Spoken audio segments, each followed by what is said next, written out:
चिमूरमध्ये राहणाऱ्या महिलेचा मृतदेह नागपूरमध्ये सापडला। या प्रकरणी धक्कादायक माहिती समोर येते। या महिलेचा मित्र असलेला पोलिसच तिचा मारेकरी निघाला।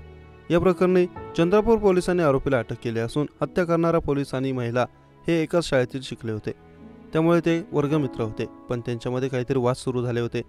चंद्रपूर शहरातील पोलीस दलातून बडतर्फ झालेल्या पोलीस कर्मचाऱ्याने आपल्या मैत्रिणीचा गळा दाबून हत्या केली।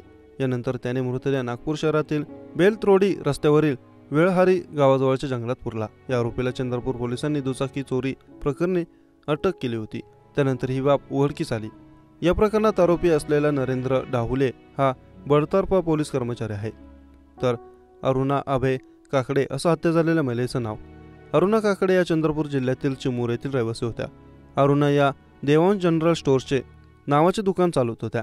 दुकानांकरता काही कॉस्मेटिक वस्तू घेण्यासाठी त्या 26 नोव्हेंबर रोजी नागपुरात आल्या होत्या।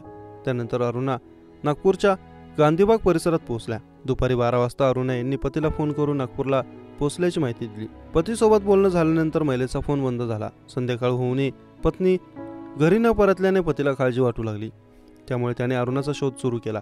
अखेर पतीने चिमूर पोलीस ठाण्यात पत्नी बेपत्ता झाल्याची तक्रार दाखल केली। यानंतर पोलिसांनी बेपत्ता महिलेचा शोध सुरू केला। अखेर चंद्रपूर पोलीस दलाच्या सायबर सेलने तांत्रिक तपास करून महिलेच्या मोबाईलचा CDR काढला। त्यामध्ये चंद्रपूर पोलीस दलातील बडतर्फ पोलीस कर्मचारी नरेंद्र डाहुले याचाही सहभाग असल्याने संकेत मिळत होते।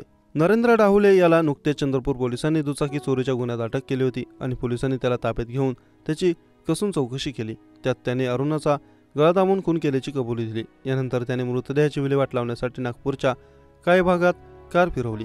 कुठेही जागा न मिळाल्याने बेलत्रोडी रोडवरील वेळाहरी गावाजवळ जंगलात मृतदेह पुरल्याचे आरोपीने सांगितले। या प्रकरणाचा अधिक तपास पोलीस करत आहेत।